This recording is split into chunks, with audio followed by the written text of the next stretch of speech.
Hello, everybody, and welcome to the Average Nobody's podcast for January 26, 2019. My name is Matt Vieira, and here with me, as always, Ryan Fogarty.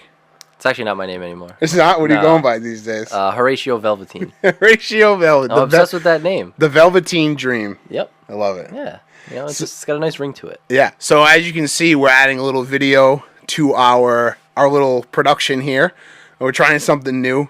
This is just going to be a basic podcast with the video, but coming hopefully soon we'll do some new stuff where we'll have some fun interactive things. Maybe we'll do some live streams. Who knows? Sky's the limit. And we added another crew member to the team. You may know him as Fella Fitzgerald on Twitter. It's my brother Mitch. You got anything you want to say? No. Okay. Right. I made a few words. I love it. So we're here. We're gonna do the normal podcast rundown again, like usual. You can find us on YouTube, youtube.com/theaveragenobodies. Our blog, averagenobodies.com. We're on Twitter @averagenobodies. And of course, the podcast. You can find us on Stitcher Radio, on Google Play, and on Apple Podcasts, and wherever else podcasts are found. Anywhere with sound. Anywhere. So let's just jump right into it. Ryan, the last podcast we had, I didn't tell you a story because we got a little too caught up on story time because we had such a long break in between the last podcast we did. It was almost a year, and then that podcast we did. But so I want to tell you a story about I was in New York. Okay. All right. I was there for work, and I'm heading out to one of the comic shops. Shout out Midtown Comics in New York. Great comic book shop. Heading there from my hotel. It's only a few blocks away. Raining. Pretty hard. New York, as you know, like they have these big like areas on the sidewalk where there's just metal grates. Mm-hmm. It's just a giant metal grates. In some areas, they're a little tilted, like where there was maybe construction done and then they fixed it and it was on an angle. So not only it's wet, but these metal grates are basically an ice skating rink, and it's stepped up sideways. This guy walking in front of this is terrible. It's not really to laugh at. I'm sure the guy's all right. So I'm sure he's fine. He steps on the grate and he's carrying his suitcase behind him. He's like pulling the suitcase. He steps on the grate and his foot slips out from underneath him, and he goes down to catch himself with one arm. And I see him just like in front of me because I have my headphones on. He goes down to catch himself like Heisman pose style, right? Yep. He catches himself and he's like down on the ground. He's just like sitting there on the ground. It looks defeated. Like, of course, you just slipped in front of like a million people on the sidewalk on a busy street in New York. You're a little defeated. But come to find out, I walk over to him to help him up. I wanted to extend the olive branch. I'm a nice guy. You're a nice Good guy. Samaritan, right? Good Samaritan, yeah. Figure I'd pay it forward. Horrible idea. He reached up his arm, and his arm was at a 90-degree angle, middle of his forearm. It was fucking disgusting. I wanted to fucking... I almost... Like, luckily, I hadn't eaten, or else I might have threw up on him. Like, that was like... And also, if I didn't have my headphones in, I'm pretty sure I would have heard the break. That's how severe the break was. Like, both ulnar radius... Yes. Ulnar and radius. Was there bone? No, couldn't see the bone. It was just in the two... You know what, though? I didn't see bone, but he had a jacket on, so... It probably was sticking out. It's not a lot of... It had to have been both bones in the arm, because his arm was at a 90... Like, it was not being supported by anything. I'm like, this guy is in shock right now. He's going to be about to be in terrible pain in a minute. So I get a little help from this homeless guy that's laying against the building right in front of him. His suggestion was not to like help this guy out. He was like, take pictures. This guy's going to take the city for all it's got. He saw everything. Yeah, he saw everything. He's like, I saw it. He was in so another guy in a wheelchair another homeless guy in a wheelchair came out. This is a different. So this guy was just sitting. New York City. What an interesting place. What a place. So he's sitting there. He's doing this. This lady comes up and was like, I was a nurse. You have to elevate it and keep it level. We're on a New York City sidewalk. Where the fuck am I gonna, I don't have a gurney to put this guy on. I don't have a splint. So I took his suitcase and I turned it sideways, and it was just about here on him, and I just laid his arm on top of the suitcase. I figured that's all right. Call the ambulance. Me, this lady who was a nurse, and this other guy ended up coming up and standing there waiting with the guy. Call the ambulance. 10 minutes go by. 15 minutes go by. 20 minutes go by. If this guy's bleeding out on the sidewalk, he's dead. Dead, yeah. He's dead. 25 minutes the ambulance shows up. I run out into the middle of the street to stop them because they were going to go right by. He was on the other side of this gigantic dumpster. There's no way anybody could have seen him from the street, so I had to like wave him in. If this guy was by himself, he probably would have still been there with a broken arm. The streets would have took him. This guy, one of the rats would have carried him away. The rats would have carried him away. Would have been the Rat King. Or this guy would have had enough time to get his fucking his law degree, pass the bar, and represent him in court against the great state of New York. Mm-hmm. The great city of New York. Yeah, that's a state too. So it was ridiculous. I couldn't believe it. So I wanted to include that last podcast as a story, but I so now seeing that, because when it happens in sports, I don't look at the replays. Yeah. And now there's a TV and miles separating me from the actual injury. Yeah. I can't imagine what it looks like. It wasn't good. Luckily he had the jacket on. Luckily he had the jacket on, but I was ooh. I went to go reach out my hand, and like he must have like looked at me and been like, "Wow, this guy, it must be bad," because like my face must have said it like a fucking said it all, because I reached out to grab him and I pulled my hand back. I was like, I can't help you up, man. Yeah. Like imagine you taking his. Imagine like grabbing. I was like, oh god, pull his arm off? It's just his arms. Oh god. So it was very disgusting. New York is the most unique place on the planet. To add on a little bit to this story, so you've been to Penn Station in New York. Yes, I have. Have you ever been to Penn Station in New Jersey? I have not. Don't suggest it. No? I don't suggest it. Last Monday we took a Penn train Station down there for work. We have a warehouse in New Jersey, South Kearney, New Jersey, and we were like, get off at Penn Station, and they're like, but Penn Station, make sure you get off Penn Station, New Jersey, not New York. It's like the city 100 years ago built this train station and then forgot it was there. It's just the most run-down, disgusting place. But not only that, but it has the most interesting cast of characters that I've ever seen. Like people working there, or just in general? Just there, not working there. No, they're just there inside, no and like nobody cares. Like they're going around. Like I was in a Dunkin' Donuts line getting a coffee, and someone in the line was asking me for money, like coming up to me in the line. And the Dunkin' Donuts people, they weren't even fazed by it. This is just a normal occurrence. One of the guys was standing there at the entrance. He was talking to one of his friends. They were like these old guys, two old guys. They were like the Muppet guys, like the ones that sit on the thing. Stadler and as people were walking in, they were making comments about everybody. One of the guys, after every sentence, would make like a fart noise with his mouth. She'd be like, "Look at this guy with these duck boots. Look at these guys." What? After every sentence, one of my coworkers sent me. He was with me. The next day, he sent me a video of his kid. It was like 2 years old, like making like a what noise was it? Like what is that? A raspberry with his mouth. Yeah. And he's like, "Look," he's like, "I'm having flashbacks. I'm having PTSD from Penn Station, New Jersey." So I don't recommend it. What a strange thing to happen. Yeah. New York's a strange place. Yeah. It Do you think is. Have you ever seen the girl that makes like pigeons out of like yarn and like sets them up in the middle of the park? No. In the middle of Central Is it Park? just No. Is it just pigeons? She makes like or all types? Like, Exclusively. did you see this, or you see this like online? No, somewhere? no. When I went to New York, I've seen this. No, I didn't see this. She like crochets these pigeons out of yarn and sets them up. They're like 3D. They're like Really? 3D. Meticulously. They're 3D pigeons. They're like true to scale pigeon, made out of yarn, and she sets them up meticulously in the middle of where everyone's walking. So it's perfect. Dude, does she sell them, or is she just? They're not for sale. No, no. It's just for brighten your day up. New York is a Well, that's what I'm saying. You never know what you're gonna get. right. You could have the pigeon lady. Like opening a Cracker Jack box. That's a very good analogy. What are you gonna get? A sticker. toy. You could probably. Wazoo? It's probably a sticker. Kazoo? It's probably a Padres sticker. I've opened up two, not recently, but maybe like when I was in college. I remember like going to 7-Eleven and getting Cracker Jacks, being like, "There's a prize inside." I'm like, I don't think I've ever actually had Cracker Jacks. I'm trying to remember back. Like I don't know. I've never had one. Like they used to come in the boxes, but this was just in a bag. But they still had the little thing inside. I opened it up. Both prizes were Padres stickers. The baseball team? Yes, the baseball team. Are they based in San Diego? Cracker Jack? Is What? I don't that know. how they manufacture? I don't know. The San Diego Padres, 2 stickers. That's very strange. Hey, do you think is there a Penn Station in Pennsylvania? That's a good question. Because there's a Penn Station in D.C., I think. There's a Penn Station in D.C., New Jersey, New York.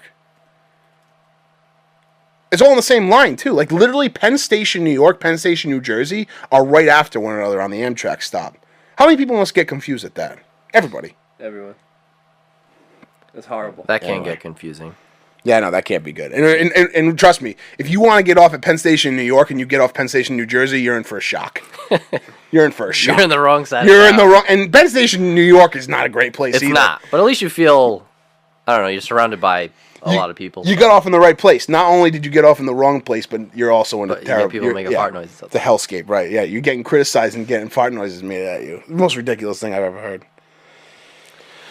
Anyway, Well, I do have a good story, and it actually just happened to me yesterday. okay. I mean, I had stories lined up that I probably could have plucked, but yesterday it was pretty funny. From what I heard, this tops the pile. Yeah, it is, and it's just it kind of things like this happen to me all the time Yeah. for whatever reason. I also put myself in these type of situations too. Mm-hmm. So anyway, I had to go to Rhode Island College yesterday. Holly, took over the B shop. The Anchorman. So she wanted to. There was a Rhode Island Beekeepers Association was teaching a class at Rick, and she wanted me to bring their kind of their like newsletter with all like the items they have for sale, and it has the website and the phone number. So that way, all the beekeepers that were at the class would have it, and if they wanted to, they could go to the bee shop after. Yeah. And because usually after the classes, especially if you're a new beekeeper, you're excited, you're pumped, like you just got all this knowledge and you're ready to go buy stuff. So she wanted me to go and bring the pamphlets that she created, and they're beautiful. It's like really, really nice to the people who were taking the class. So I am notoriously terrible with finding places and directions. I know how to get to Rhode Island College. I'm not simple, but it was in a specific building, and I'm like, I'm gonna get lost. I know I'm gonna get lost if I go there too late. A college campus, that Rick is a friggin' It's a maze. Gymboree. I mean, it's ridiculous. So I left early, found it right away. No big deal. Okay. You know. I thought you were gonna say the opposite. Honestly. No, I thought, I was like, because Holly, she asked me to do this. Like, I can't, I'll leave, and make sure I get there on time. I'm like, I'm going to get there 15, 20 minutes early. Because knowing me, I'm going to get lost. I'm not going to find it. Found the building right away, but I was super early. Yeah. So, before I left the house, I brought a couple hard-boiled eggs with me. Because, if I found it right away, I knew I was going to get hungry. Because after that, I was going to the doctor's. I had my physical. And I'm like, by the time the doctor's office is going to be 3 hours from now, I'm going to be hungry. So I brought a couple hard-boiled eggs with me. So I find a parking spot in the Rick parking lot. And I know where the building is. I'm like, 15 minutes early, I'm just going to hang out, listen to music, whatever. So I'm sitting in the car. I'm like, I'm kind of hungry. I'll have a hard-boiled egg. So I take the hard-boiled egg, and I go to eat it. And then, for some reason, I just look to my left, and there's this college girl in her car. Pulled in, getting her books ready for the day or whatever, and she's just looking at me, just really disappointed. Oh, this kid doesn't go to school here. He does who's not this go to man school. in the Rick parking lot eating a hard-boiled egg? She probably thought that was going to be the last thing she saw. Isn't it weird how when you're in your car you can feel eyes on you? Yeah. You feel like you're doing you're like, okay, I'm doing something that could be weird to outside people, and then you're like, I'm like, oh wait, oh, someone's there's watching windows me. here, Yeah. people can see me. So I ate the egg. I was hungry. Yeah. But then salt? no salt. Ooh, a hard-boiled egg with a little pinch of salt Ah, right on the it's the- tippity top. You know what I It's the do? best. I put salt in the water And boil when it it's with boiling, so the salt kind of Yeah. absorbs You into find the that egg. it's easier to peel the shell off if it cooled down first? I feel like there's never a good time to peel a fucking hard Do you boiled want a egg. tip? I would love a tip. I can't never do it. Boil water. When it's boiled, put the hard-boiled egg in for 8 to 9 minutes. Let me get you on the one shot here. All right. You boil the water. Once it's boiled, hard-boiled egg in 8 to 9 minutes. Yep. As soon as it's done, remove it from the heat. Put it into a bucket of ice water. Or not a bucket, a bowl Shock of ice it. water. Stop the cooking. Shock it. Let it sit in the ice water for a couple minutes. When you're ready to eat that, Really easy? it comes off almost in one thing. When you took those hard boiled eggs with you, are they peeled already? They're peeled. Okay. Yes, I peeled them at home. What do you feel like you're like when you do hard boiled eggs? What are you doing? What do you find your best? When do you peel them the best? Are they cold or are they hot? Well, if I make hard-boiled eggs, I'm usually putting some in the refrigerator. Yes. I'll have one same. when it pops out. But the thing is, if you like- go Like, from are they hot to ice peeled? water, then you can put them in the fridge. You don't have to peel them right away. Yeah. Because I'll do that. I'll cook them in the morning. Yeah. Put them in the ice water. Leave them in the ice water for a couple minutes. Put them in a Ziploc bag. Take them to work. Put them in the work fridge. Hours later, you can eat them. But the shell, when it goes from extreme hot to extreme cold, it just loosens the shell on it. Really? Yeah. Okay. So you don't have to eat it right away. I always feel like every which Try way it. I try it, it never works. I gotta try it that way. It's just like I have the big because the problem is I don't want to peel it. I want to like my ideal thing is I want to cook them and have them shelled in the fridge for like Yeah. today, next day, maybe the day after, and then when as I want them, I Yeah. take them out and peel them. They feel fresher. Right, I feel weird about peeling them right The away. oxygen, And no, the, I'm the same way. oxygen. then, I can't do it. As much as shells oxygen are gives protected. life, Yeah. it's ultimately everything's gonna die. Right. You don't want to It's- we're all expose it to gonna it too die. early until Oxygen- you eat it. Oxygen is great for us. It's bread's worst nightmare. Oh yeah, food's worst nightmare. But yeah, you can. I mean, I do it for we'll do it for the week, Yeah. and you can eat that egg. 4 or Oh, 5 yeah. days later. been on Just big the egg shell cake. comes off right away. Now, hard-boiled eggs. Do you like it like dark orange yolk, or do you like it cooked all the way through where it's almost gray? So to be honest, I actually haven't been when I've been doing my hard-boiled eggs. I've been tossing yolks. I haven't been doing yolks, just egg Oh. whites.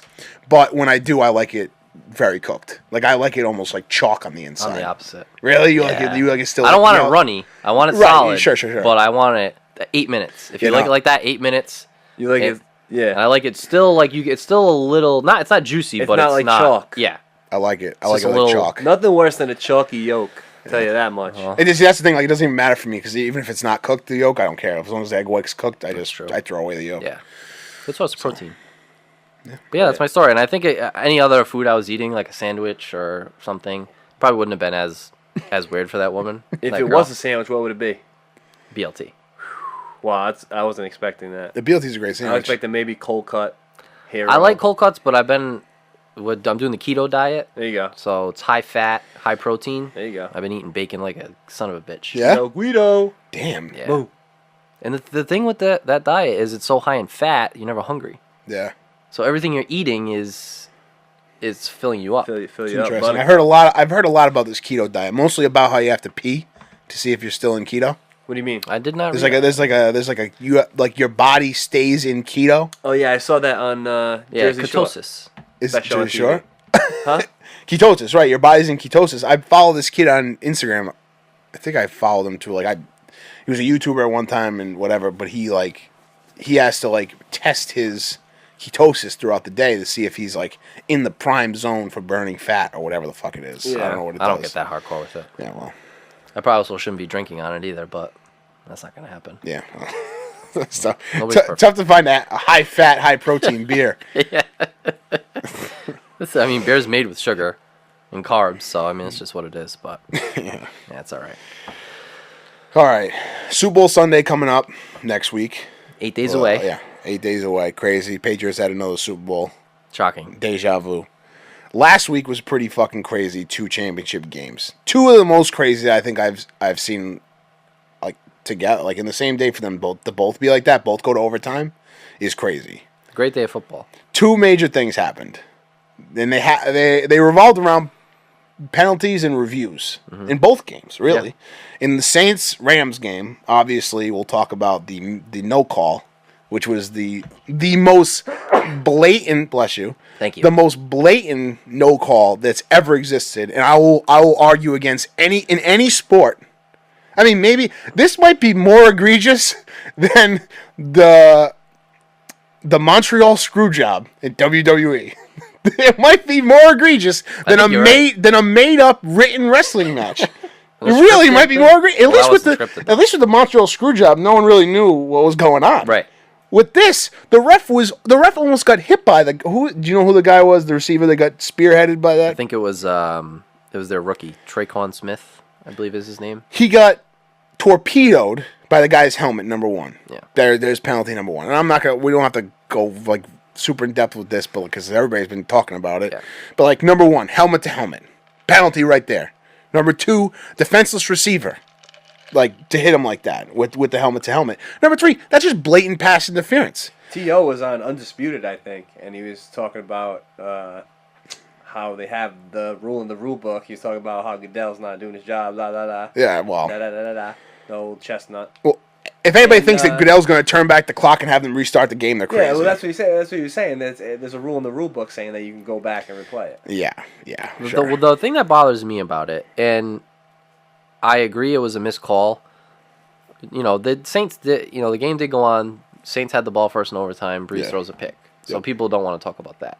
But we'll get back to that later when we talk about the Pats game too. Yeah, but the thing that bothers me about it is, I mean, it's now in the social media age too. It's being blown out of proportion. You have like the state senator from Louisiana saying that he wants Roger Goodell to testify. It's like, buddy, get over it. That's too much. But Goodell should come out with something. Yeah, he hasn't even made a statement on it. He doesn't. Right. Yeah, just say we reviewed. Something. All he has to do. We reviewed it with the head of officiating. Whatever. It was a missed call. It happens. It's human error. But you know what? If you do go back and replay that, then all of a sudden, every single missed call, it sets a precedent that you can't. Just don't want. That's why I think you don't do it, and that's why I think that will never, in the history of the NFL, that won't be done because of that exact reason. Yeah. You open up a can of words. Imagine that. Worms. Imagine that. You start words. Open up a can of words. All these words are coming out. No, you can't possibly do that. I agree. And as Michael Scott said, and I will quote Michael Scott right now. You cannot put words back into your mouth. It's true. Right. He's a wise man. You cannot put words back. Because you know what? Eventually, then just have robot. Don't have any refs out there. Just have robots, and then the game's going to be 15 hours long. Right. Oh, should that have been holding? I heard an interesting thing on the radio that each coach, and this could also open up a can of worms as well. I do realize that, but each coach should have one. I forget if it was worded like one penalty challenge or one something challenge a game. Won a game. That's all you can do, and it's for things like that. It's like that's a clear miss. The other referee, like that guy called it no. The referee that was right there called it was nothing. Another referee on that field had to have seen that it was a penalty. Mike Pereira up in the fucking box said it was like, yeah, immediately. That's a no call. That's a penalty. Well, T.O. was also saying that he saw there's a video circulating. Okay, what's the video? That one of the refs, like the ref that like made the call initially that didn't make the call, like another ref was coming over and he was like reaching for his flag and the ref was like, "Nah, don't pull it." Really? Now this is conspiracy territory. And now you got to think back, like, why would that happen? But also, you got to remember, Goodell, like, the Patriots aren't the only team that Goodell hates, and like, I'm making a narrative here. We don't know actually know, but you know what I mean. But we'll go with that. But the Saints are also another team that Goodell does not like because of Bountygate. Yeah, does not like the Saints. The Saints made Goodell in the NFL look really bad. Yeah. And the Saints still have the same head coach, still the same quarterback from that scandal. Right. I mean, they don't have Greg Williams, the coordinator, anymore, but you know Sean Payton knew about it. Yeah, right. So, I mean, that was just one of those things that, like, at the time, it was a football guy thing. It was part of the locker room. Right. It was like, it didn't seem out of the football culture. So that looks bad for the NFL. Roger Goodell doesn't like that. So that holds water, honestly. And who knows? There's a video, whatever. There's a fucking video of this and that and whatever. It. I'm sure if there was a video that existed like that. It'd be on Twitter. Blasted everywhere. When I saw it day of, when I watched it live, I looked at it, and the way the ball came in and hit the ground, and the way the guy was hit, it almost seemed like you could, from one angle, you could see that like maybe the defender was hitting the guy as the ball was passing by him. Like there's no way he could have caught it, and you can make an argument for that. When you look at the other angle, it's the most apparent thing ever that ball is way in front of him. He doesn't have a chance to get back to the ball to make a move on the ball. The view from behind the play is very misleading. Right, it is very misleading. But like he just gets torpedoed. You can't. I mean, it just stinks that because you really, refereeing on that level with the speed of the game is so difficult. Yeah. The players, everything's moving so fast. The players are so much bigger, stronger, faster. But you just can't. You cannot have a blown call on that stage. Yeah. The only worst time it could have happened would be the Super Bowl. It's bad for and going back to the Roger Goodell, it's bad for the NFL to have to like that's a bad look. It is. When your fans are upset. Like, it's one thing for, like, everybody in the outside media to be like, football's killing people, it's CTE, it's all this shit and whatever, like, outside of football. But it's another thing for, like, everybody in the NFL to be upset with something. And, like these are your people that are paying, like, for... It's not going to hurt the bottom line in the NFL. No, but they've shown they don't care, and I don't know who the hell does their PR, but they're terrible. Goodell or whoever his advisor is. Goodell needs to make a statement. I don't care if he comes out and says... You know, it's exactly what you were saying, or was it you, Mitch? Like, you know, it's tough. Like, you know, it's human error. It's, you know, it's a missed call, whatever. As bad as it was, like, we're handling it. Like, we're gonna work with the refs on making sure that any kind of bullshit, boilerplate shit, I would accept. Anything, Just anything from Goodell. Anything. He doesn't say anything, and he builds himself up to be a villain. Yeah. And, like, as much as Dave Portnoy is ridiculous and over and beyond, like, over the top for his shtick, like, Goodell doesn't help himself in the argument against. Absolutely not. No. So, moving on to the other game. Yes. The Patriots do what the Patriots do. D Ford. Win games in January. D Ford. That's tough. Lining up offsides when the game was all but won for the Chiefs. Yep. Offside penalty. I couldn't believe that. Did Julian touch the ball? No, he didn't touch it. We saw from both sides the angle. I thought, like, there was one angle that made it seem like his thumb moved, but then you move that angle and you see that thumb was nowhere near the ball. I think it was a good call. I think it was a good call. I can't believe they overturned something like that. But with that video evidence, how could you not? Like, I understand that it's close. It's very close. I feel like a close. ref would probably, if I was a professional referee, I would err on the side of sticking with my call just for the sake of, just because, that's the rules. It's Instead tough. of overturning it. It's tough to be a ref because if you do that and all these video angles are getting leaked, you look like an idiot because it's clearly, you know what I mean? Like, I don't know if you can say clearly, but from what I saw, he didn't touch it. Right. Yeah. But you're right. It's tough to, like, if we're talking about the days of standard definition television when we don't have every conceivable angle in high definition 4K, like, yeah, maybe. Because then you don't, maybe it touches his finger. You can't fucking tell. That's just one pixel. You can't tell if it actually touches his finger or not. But now it's like you look like an idiot. So the refs are damned if they do, damned if they don't. Which begs the question, why the fuck would you ever want to be a ref? I don't know. In a professional I think it's one of those things Just where setting you yourself up to get ridiculed every second of every And they day. can't possibly be getting paid enough money for the ridicule that they get. Yeah, no. I don't know what they get paid. Probably not that I wouldn't well. be, but I can remember that, and I don't know how long ago this was because it might be different now. But I can remember refs; they work other jobs like in the off season, so like they're not set for millionaires. they're not set for the year. But like the better question is, as someone like Edelman, what the hell is he doing? Why are you going for that ball? I know he probably didn't want. He probably saw how it was bouncing. Yeah. And he didn't want the Chiefs to like down it Right. next to the end zone. But dude, It was so come close to on, being like touched. that's just this. Like that's the opposite of what a Patriot player does in that situation. That's the whole reason why you have Edelman in this, to make a good decision. Those decisions, right? That was a bad decision. He got super lucky. You have one of your best players in there. That knows what the coach wants, knows what the coach expects out of him. But that was just one of those stories that added up in that game to like the Patriots almost blowing it. Like if the Patriots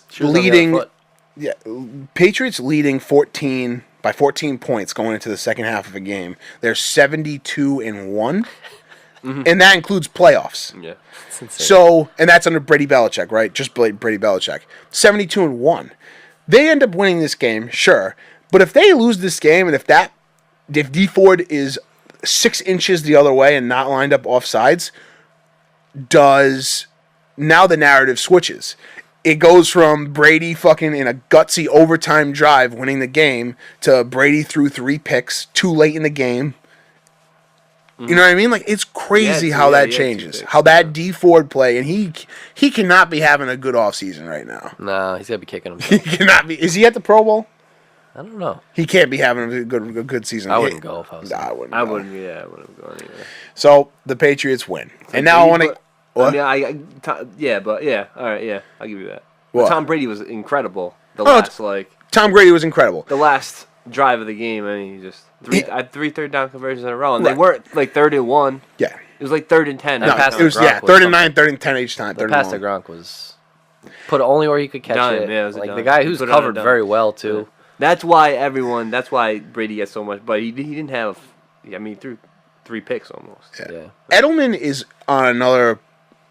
He's like on another level when it comes to like receivers in the NFL. I feel like he's just like a different. First of all, he's a madman. He's running. It's like 7 degrees or whatever they're playing right in Arrowhead. He's running down the middle of the field where all the safeties and cornerbacks are around him, and he's calling for the ball.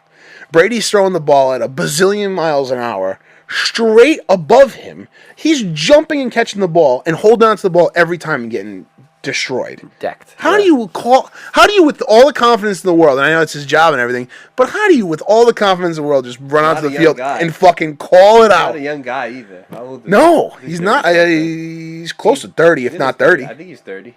At least 30. He is 30. No, I think he's the same age as the Rams coach. I think he's 32. McVay. Oh yeah, because they were showing I saw a video of they played in high school against each Did other. they? In college. Yeah. That's funny. Yeah, because he was talking about McVay just calling him a stud and everything, but it's like you're 32 playing, he's 32 running a team. Yeah. Like I think it's more impressive to bring a team to the Super Bowl as a coach than playing. I mean, not that it's easy to play a professional sport, but it's much harder to be that young and be that good at your job as a coach than it is a player. Absolutely. And with a team that hasn't been the model of consistency. You know, like they've been up and down, even with like Gurley and getting Goff. Like they haven't been, stellar. He was the reason why they took the step to that next level. The last thing I want to talk about this game is everybody bitching and moaning about overtime rules. Overtime rules. How do you fix them? Are they fair? Blah blah blah. People are complaining that like the Patriots got lucky. They won the coin toss, which won them the game. If you look at the game that just happened 3 hours before, Breeze, they won the toss, drew a pick. Make the stop. Right. Not only make the stop, but like we were just talking about, the Chiefs had the Patriots dead and buried 3 different times. 3rd and long, 3 times. 2 to Edelman, 1 to Gronk. Like, I think it's just, there's no way it's going to be fair unless you just start a whole new game. Well, they should do, I think they should adapt the college rules. Which is? You start the ball to 25. Yeah. And both teams get the ball. So and you keep going until one scores? Yeah. So you start the ball at your opponent's 25. Yeah. If you kick a field goal, the other team gets the ball, scores a touchdown, it's over. Wait, but isn't that what the NFL is? No. Well, if you score a touchdown, the it's other over. team still gets the ball. They get a rebuttal. Oh, really? So in the NFL, if they kick a field goal, it's done. They have to score a touchdown to match it, right? Yeah. So it has to even up, or it makes it a little fair, I guess. But because I just can't. If you're the NFL, right, and you're so all you're concerned about is money and ratings. You have Brady, Mahomes. You're lucky enough the game goes into overtime, and you're going to tell me that Patrick Mahomes doesn't get a chance to get the ball? Yeah. But you want to know what that does? That screws up betting. It does. But, I mean, it's literally, there's a game. It screws up Vegas. Because if you go into overtime, you're really only counting on a team getting 7 more points or 3 more points. Yeah. You're not counting on 14 points getting added to a game. What if it's known going into the game? Counting on them going into overtime. It's not? It's not final scores? It is. No, it is final scores, but I'm saying when they calculate the odds, they don't really I don't think they But then the overs are just higher. Overtime so much. Right, the overs are higher, but yeah, right, but if it's correct what Mitch is saying, they don't take that into account. They're really only like the margin for error, like I don't know, I guess that's not the right word, but whatever. You know what I mean? I don't know. I think that I don't know. I think we can all agree that Vegas runs everything. Vegas made it. Vegas made that call to that ref. And you're saying, listen, don't make that call. Tell your boy to put it away. I see him right now. He's reaching for it. No, you know what it was? Buffalo Wild Wings. Yes. Buffalo Wild. The commercial. Exactly what happened. Send it in overtime. They wouldn't have had Breeze throw that pick, though. Actually, maybe they did have Breeze throw the pick. What happened was that the defender for the Rams had like they had put rockets in his boots, and they pressed the button and just like shot him across the field. Killed that guy. Flubber. I was talking about the other day. Someone told me that was a bad movie. It's not true. It's not a bad movie. It's like one of those movies that like you saw when you were a kid and you liked it and you watched it all the time. I guess I never then, revisited it. You revisit it when you're an adult, and it kind of sucks. Yeah. Kind of it. But I like it. Yeah. I don't think it sucks. I think I would still like it if I watched it. I guess that's fair. I haven't seen it in years, but you kind of watch it with a different I'm sure the view. I'm sure the storyline isn't airtight. Airtight, but I mean, it's about Well, speaking of movies. Yes. Oh, very good transition, Ryan. The Oscar nominations, as I smack my microphone, came out on Tuesday morning, I believe. Yep. So, Best Picture, we have A Star is Born, Roma, Black Panther, Bohemian Rhapsody, Vice, Black Klansman, Green Book, and The Favorite. Who is your favorite to win Best Picture? So tough. So I've seen A Star is Born. We'll talk about that in a minute. I've seen Black Panther. I've seen Bohemian Rhapsody. I plan on seeing all of them. As do I. Right now, if I had to pick, I gotta go with A Star Is Born. But I have a feeling Vice and or Black Klansman might change my mind. I hope it's not the favorite. I couldn't be less interested in that movie. I'm gonna watch it just because I got nominated, but yeah, that's never a great sign. last year I watched all the Best Picture movies. I want to watch them again, so I'm gonna. Roma's on Netflix. That's an easy low hanging fruit one. Yep. So now we both seen A Star Is Born. So Yeah. let's riff on it. let's chat it up. Mitch, did you see A Star Is Born? Oh yeah, we saw it together. Yeah. This is perfect. I we liked saw it. We saw a grandma. I liked it a lot. Yeah. I don't know I didn't where think we I start. was gonna like Okay, it, all but right. I did. Let's start with this. Bradley Cooper wrote, directed, starred in this movie. Yes. Not only did he star in this movie as an actor, but he starred as an actor playing a musician that actually played the instruments and sung the songs. Impressive. Very impressive. So when you're judging an Oscar, Yeah. you know, do you take that into account? I think you should. Yeah, Degree of difficulty to pull off the role he did and the directing he did. Yeah. So do you just pick the best movie overall, or do you look into what went into the movie? For Best Picture, I'm less about bringing all that into it. He got snubbed for Best Director. He did not get nominated for Best Director, and I think that's ridiculous. I don't know how. Maybe someone in the Academy could tell me, how do you differentiate best? Like, shouldn't all the Best Picture nominees also have Best Directors? Shouldn't they also be nominated for Best Director? But I mean, it's the best movie. It's one of the top 7 or 8 movies of the year. The main reason for that is the director. Another think Michael so. Scott quote. The director is the regional manager of a movie set. You Wow, know, that's like too- he's the one who he or she runs things. Right. You know, so I mean, I don't understand how Bradley Cooper can do such a good job that the movie gets nominated, but it's like, yeah, I know you were responsible for the movie coming out as good as it did. Obviously, you have the editors and all that stuff, but you know, I think he was the main guy who, you know, put everything together and told such an amazing, even though it was as simple, it was an amazing story. Yeah. I just don't understand how you say, yeah, the movie was great, but And who knows? Maybe if he's not even a movie star, does the movie even get made? You know what I'm saying? that type of story, it could. I don't know. It reminded me. I don't know if you ever saw Crazy Heart with Jeff Bridges. No. Very Gwyneth similar. Paltrow. No, Maggie Gyllenhaal. Yeah, different movie. Yeah. So it was a very similar story. He was much older. So Jeff Bridges played this like drunk country singer who was very similar to Bradley Cooper in the movie, and Maggie Gyllenhaal it was a little different because Jeff Bridges played an older guy, but Maggie Gyllenhaal came in and they kind of like fell in love with each other type of thing. The only thing is she wasn't a singer, so it was more like a personal story. Like Lady Gaga in A Star Is Born is obviously a singer, but I don't know. I think it still could have got made. I don't think it would have. The thing that makes the movie is the acting. Like this isn't an original story. You know, It's been made 2 other times. yeah, a singer battling addiction. It's not it's not splitting the atom. But the performances make the movie. Yeah. That's my opinion on it. What do you think is more difficult?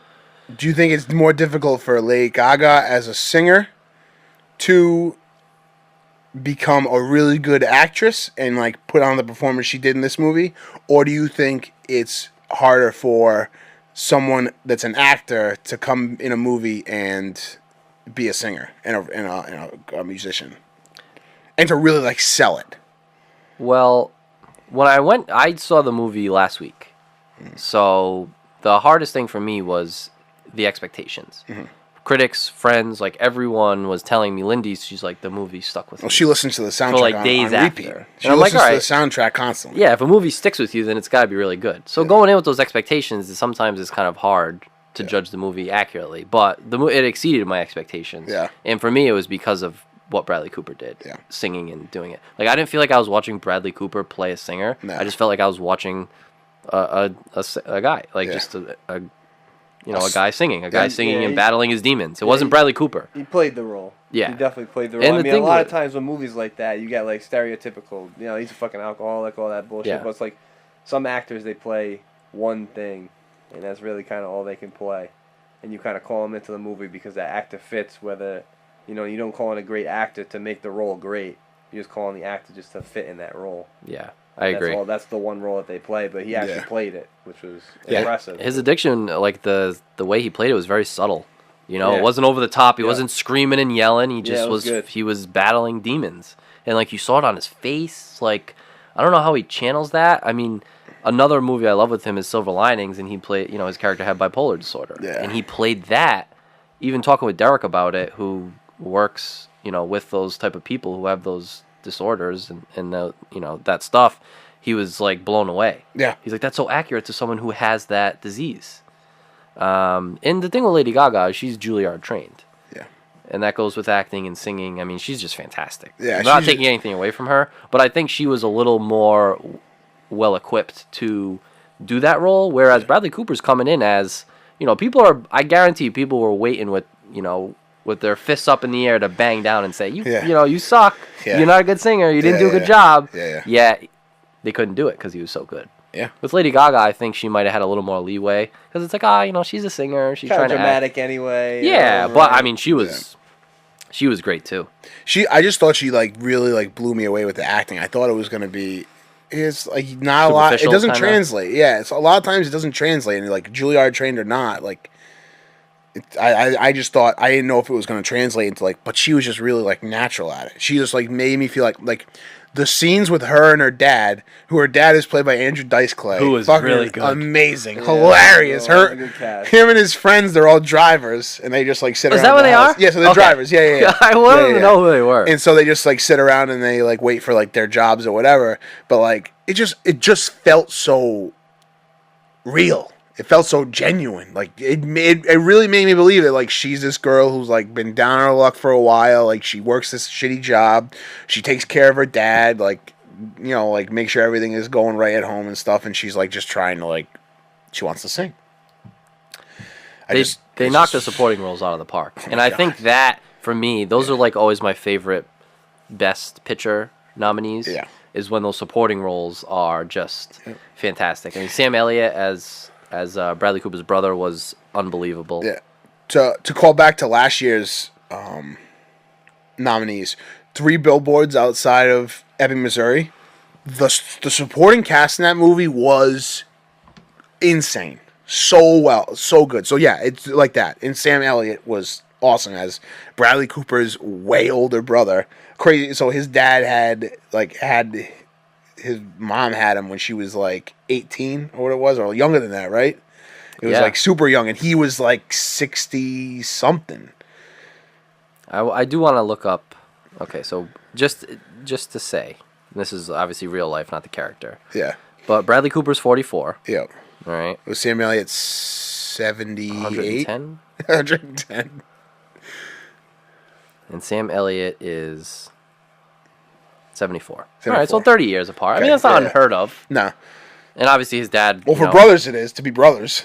Yeah, actually, that is a lot. It's a lot of years. Yeah. That's more But than his me. dad was a That's more than me and my drop-dead dad drunk. are I mean- apart from each other. Yeah, that's true.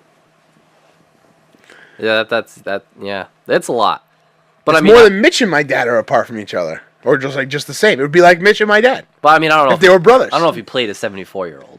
Yeah. You know, he could have Yeah. played because Bradley Cooper. I would say his character was in his 40s, and you could Yeah, I think make a that's case fair. for Sam Elliott to be in his 60s. 40s. Yeah. so 20 years Yeah, apart. Yeah. But I thought he was great, and we talked about this before we went on the podcast. I love Sam Elliott, Eagleton Ron, you know, from Parks and Rec. But Yeah. you know, sometimes you have a little trouble understanding him. Tough to understand. He tends to mumble Yeah. a bit, and with He that is that- huge mustache, you can't even see his lips moving sometimes. Yeah. But I thought he was fantastic. Probably my favorite scene in the movie is when Bradley Cooper told him, he looked up to him, and then the camera's in the back seat or wherever it is, Yeah. and he goes to turn around and And he's crying. It's perfect. he doesn't say a word. Oh, He doesn't have it's to say so- a word. I mean, that's acting. Yeah, it's funny because they both had the same reaction to that news. Bradley Cooper told it, said it, shut the door and left. He immediately just put the truck in reverse and backed out of there. Yeah. They were both we don't want to face this emotion. We just want to get out of there.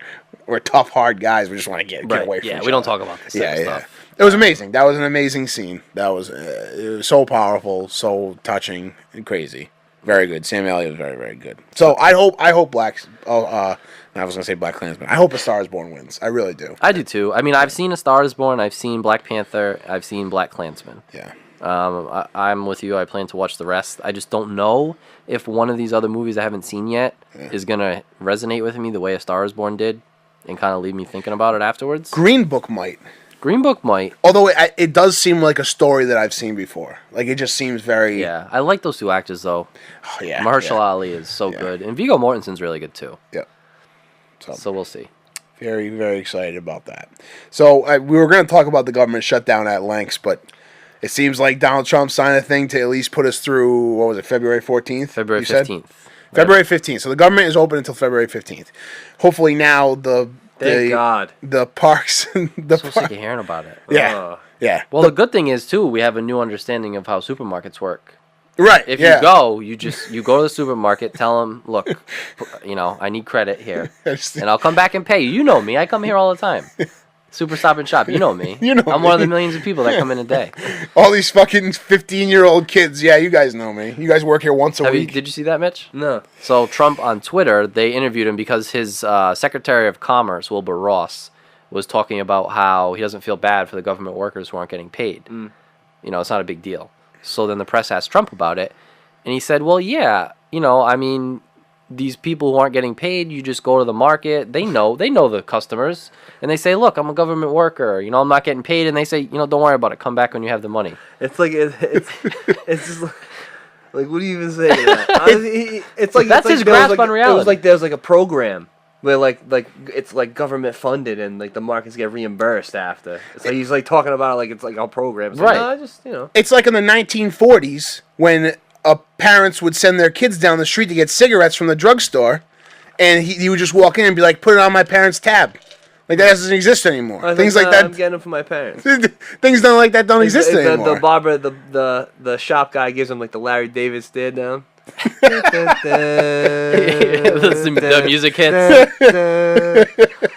I just don't understand. I don't know. It's everything's alarming nowadays, but that is particularly alarming. And it clearly shows he's never been to the grocery store. No, it's great that unless he just goes and doesn't pay. He's walks out. I would put money that he's never been in a grocery store. Yeah. Why would he? I can make that bet. I mean, if I was as wealthy as him all my life, I wouldn't have gone to a grocery store. Why the fuck would I ever go to a grocery store? No. You live in Manhattan. Yeah. I mean, I'm not gonna sit here and call him out of touch. Like that's such a ridiculous thing to claim. Whatever, but he definitely hasn't been. That's just the facts. I mean, he's definitely out of touch. Yeah, sure. If he thinks that you can just go to the grocery store and not pay. Yeah, but most politicians are severely out of touch. They're not every man. Yeah. I mean, whether they they're not every. They're not every man. See that guy that got elected in California? He's like I think maybe the governor of California, the new governor of California. He's a fucking robot. I don't know if you've ever seen him. No. But he's a goddamn liberal robot. Oh, boy. I've never seen anything like it in my life. It's like the guy in Parks and Rec that... Did you ever see that episode? Did you watch Parks and Rec? Mm-hmm. Bobby Newport? No, the one that Ben and April work for. He's like the robot guy. He just like sits in his office and stares out the window. Oh, yes. Oh, yeah. Yeah, that's what he's like. Yeah. Which it's not surprising because you know what? You have this... The thing is, even though in politics the faces may change, like you have a younger look coming in, especially with women and minorities and stuff, the people picking the people to run are not changing. Yeah. The advisors behind the scenes are not changing. Yeah. So that's why it's always the same shit because even though the faces may change, everyone's like, oh, Beto O'Rourke. You know who's going to be advising him? The same guy who advised Bill Clinton, the same guy who advised Obama. Yeah. Like, that stuff's not going to change. So it's the illusion of control. You give the people the illusion of control. Exactly. And when nothing's actually changing behind the curtains. Which is fine with me. Whatever. I'm just sick of being involved in it. I want to go on Twitter and look at, like, funny videos and puppies and stuff. The outrage machine. I'm done with it. The outrage machine. I'm just thankful for, like, government workers being able to be paid again. That's great. National parks not being overrun with trash. That's great. It's usually a positive this time of year. Yeah. What's not a positive this time of year, the 2 documentaries out on Netflix and Hulu about the FYRE Festival, which, I gotta be honest, at the time, the FYRE Festival, it was like I needed 100% more of it. When I was reading on Instagram about it, everybody, like, everything going to shit, and I was like, and Ja Rule's behind it, and Ja Rule's getting all this hate. I'm like, I need more of it. I need 100% more of it. Watching it, it's sad. It is sad. It's very sad. So do you want to sum it up for people who don't know what it is? So FYRE Festival was supposed to be this like Coachella, Burning Man type experience, very exclusive. A lot of beautiful people going on this private island, music festival, food, villas, cabanas, Instagram models, and this company FYRE, they had this FYRE app for connecting people with booking talent, made. And they were like, this is going to be a great festival. It's going to be all this great shit. So this guy, Billy McFarland, starts it. He gets with Ja Rule. They're fucking doing it. It ends up being this fucking shit show of a fucking thing. Like so bad where like they were showing up the day of and they were still setting up their FEMA tents, which they weren't like private cabanas or tents or they're like nice tents. They were just tents left over from a hurricane relief effort.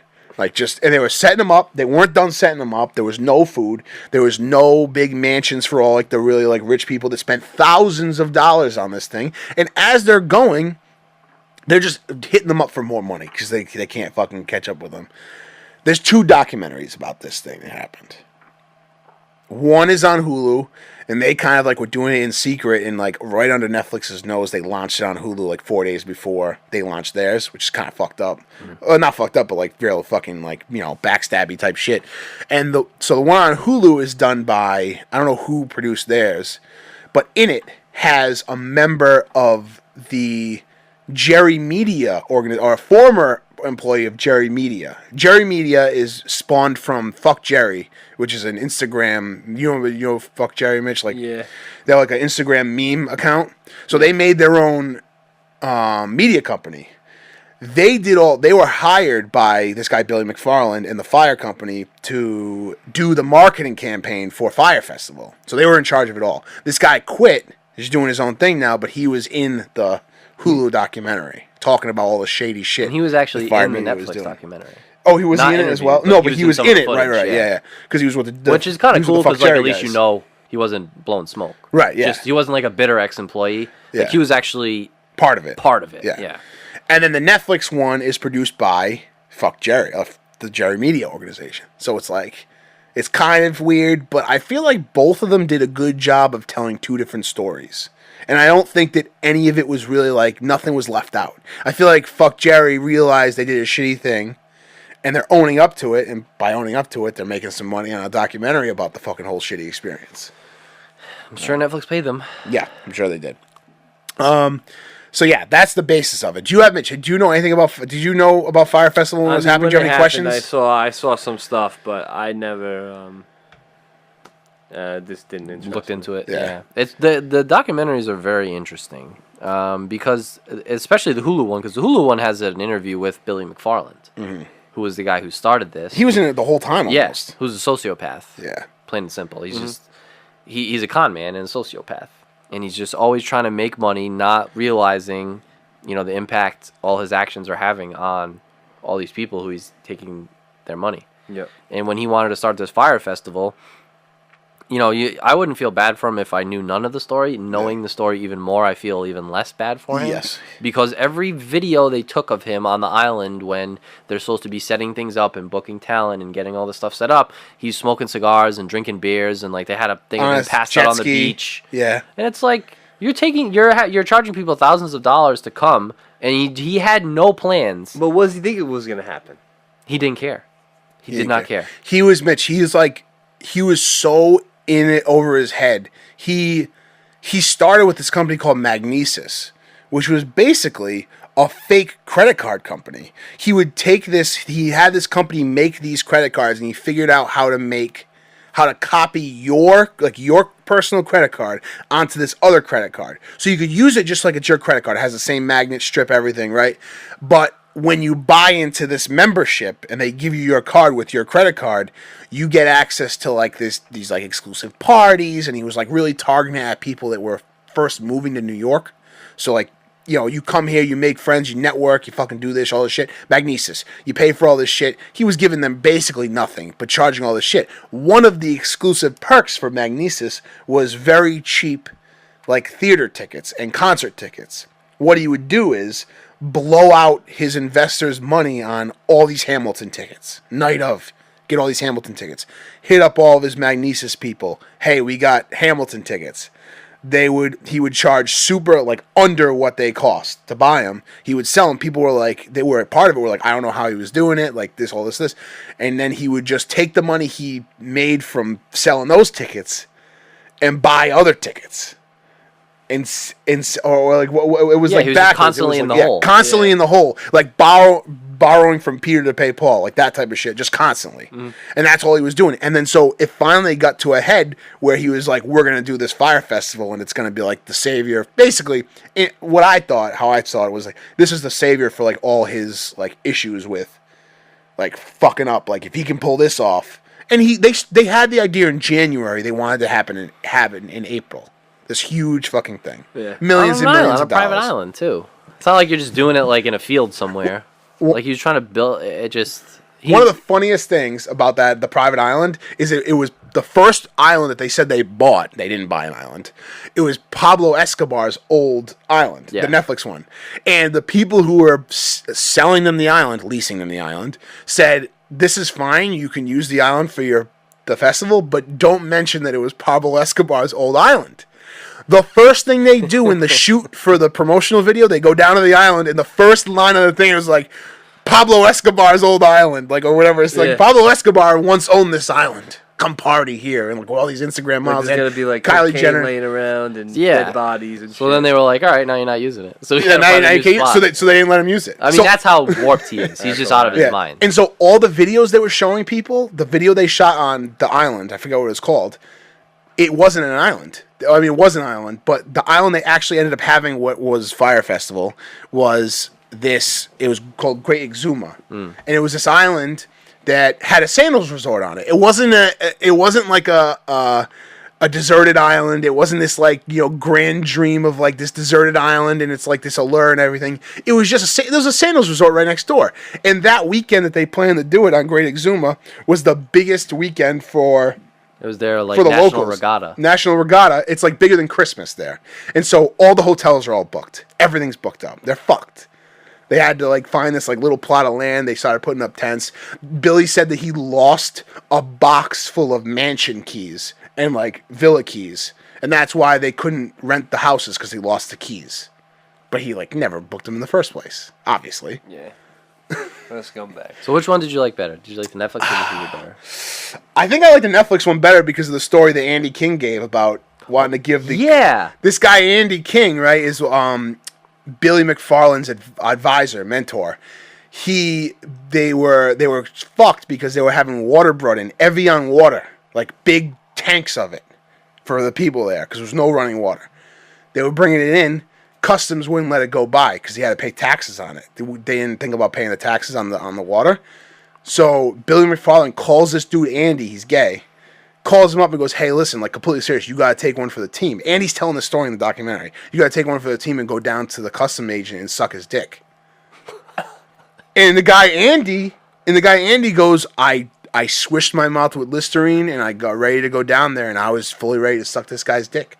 And now it's like an internet meme everywhere. Yeah. And he started an Instagram account now. Did he? Yeah. The only thing I want to know with that story is like, is this something the custom agent asked wanted for? Right. That's the other thing too. Like maybe Billy was like just like, hey, maybe going down and sucking his dick would help him out, or maybe the guy was like, hey, if someone comes suck my dick, like. I have a feeling that's just like that's Billy's understanding of gay people. Yeah. Right. Exactly. Yeah. Like, oh, he's gay. He just sucks everyone's dick. Yeah. So I think I like the Netflix one better, and I didn't think I was going to because I thought that the Fuck Jerry people that did it was going to be biased. But I also like they had a lot more damning footage of Ja Rule in the Netflix one. He's such an asshole. I fucking hate Ja Rule. I fucking hate. If you told me 15 years ago when I was watching Ja Rule and J-Lo sing "Ain't It Funny" that I was gonna hate Ja Rule what today. A song! What a song! I love that song. But he was such a dick. He's such a dick. He had his face all over it. Yeah. He was doing interviews, TED Talks, all this stuff before it happened. He never showed up on the island. And now he's like, I too was bamboozled. Yeah, he tweeted that out in the night of the It's like, all right, buddy, everyone can use synonyms on Microsoft Word. Yeah. All right, just because you looked it it up. led astray, bamboozled. That's like he's in like every video of him, he's hammered drunk. So clearly he wasn't helping plan any of it or set anything up. And he's like giving toasts and do all this stuff. And then like he's on investor calls and stuff. He's like, no, we have to do this. We have to do this. It's like, you're so goddamn out of touch with reality. 50 Cent was right. Yeah, 50 Cent was right. 50 Cent. 50 Cent's always was right. 50 Cent's Let's be the real. best. 50 Cent, if you want to talk about a good business person, 50 Cent got in on vitamin water, and now he's worth a fucking bajillion dollars. Yeah, I know. He got in at the ground level on vitamin water, and now he's Yeah. fucking. He's got fuck you money coming out of his ass. Sure He does. was like But- doing an interview, and I forgot where it was, where I saw it, but they were. Was it like, Colbert? I don't know if it was Gobert, but he asked him to say one good thing about Ja Rule. I was telling Ryan this. What is did he it? say? What, tell it. Tell He it. said. What did he say? He said he's alive. Yeah. He stops like the camera. I think it was Colbert. I couldn't remember. Or Jimmy who it was. Fallon. Yeah, it might have been Jimmy Fallon. He's like, say one nice thing about Ja Rule, and he's like, he's alive. But that was fucked. And then Ja Rule went on this talk show where I guess the premise is you get drunk. Did you see that? Yes, I did. So Oh, that it was on is. the. That is actually very funny. The Graham Norton show. So think it's on. Is that on Sirius? Is that like a? no, I don't know. It's in the UK. Oh, okay. It's pretty fun though. So they all get drunk. They just get and hammered. Ja Rule started out the interview saying, I had no part of this. Like, I had nothing to do with this. And then by the end of it, he's like, yeah, it was my idea. This and that. I was like, He's a dick. Jesus I don't like him. Christ. But I agree. I think the Netflix one was better. Yeah. Mitch, you should watch them. Watch either one of them. Like, but I think Netflix one's better. Well, you should do watch them both at the same time. Do you have two TVs? I do. There you go. One ear by one ear. Both volumes up, blasting. Why do you want to Rob put the Emma style. TV on and listen to the radio at the same time? Because I like to party. All right, so that's going to do it for the podcast. We have one last segment. Mitch, you have something from Mitch's Corner? Oh fuck. I can come up with anything I want. Yeah, anything you want. This is your time to do whatever you want to promote something. All right, you I wanna... know what I want to Free promote. reign. Okay, I okay. know what I want to promote. Yeah. So I'm big into video games, as you guys know. This is a game that I've been playing since 1999, and I play it today. And they're still releasing expansions for it, and there's still a following online, and people are playing this on Steam. Can I make a guess? Yeah, This is Age of Empires. Age of Empires 2: The Age of Kings. Highly recommended. Beat, bop, boop. Beat the Age of Kings. It is though just one of the. I have to. I feel like I have to promote it. So I was playing it last night, and it's just such a phenomenal game. The balance on it is just phenomenal, Yeah. and it's just timeless. It's one of the all-time And I felt like I needed to promote it. what genre is it? What kind of strategy game is it? It's It's just a real-time strategy. real-time strategy game. Yeah. It's one of the all-times. It's like Oh, it's the gold standard, really. No, that's unreal. It's crazy that they're still releasing expansions. Oh, the new expansions. They got like two. They released two like expansions like after the fact. Yeah. Like, it's crazy. They have a ton of civilizations and stuff. And actually, I'm a big fan of the real-time strategy. Warcraft 3 Reforged is coming out. When's that coming? Very excited for it, because not only are they doing their, reworking the game and the Yeah. graphics and things like that, but they're also reworking the cinematics. And Warcraft 3 had some of the greatest cinematics Yeah. you're ever going to see in a video. Really good. So I just want to give that a quick plug, too. So, Blizzard, if you're looking for, someone to sponsor, Age of Empires 2. But Blizzard though has just been killing it generally. They kill it on everything. Yeah. I mean, their games are just so well done, and everything's free. Yeah. You don't have to pay for anything Right. else, anything additional. It on the game. doesn't make any sense. I say it all the time. It's a developer, or whatever you call them, for the people, By the people. by the people. There you go. I like it. It's Viva. That's the Barstool. Yeah. That's a great first Mitch's Corner. I like it. Yeah, right off the top. keep coming with that heat. Mhm. All right. I think that's going to be it for the podcast today, Ryan. Thank you. I'm glad we got the technical issues. Hopefully, this is a video podcast as well, and that thing is actually recording. I believe. But this is the Average Nobody's podcast for January 26th, 2019. We'll see you all next time we do this. I don't know when that's going to be, but hopefully soon. Hopefully this works out well, and we can get back here soon. Yes. Good morning, good afternoon, good night. Babalu.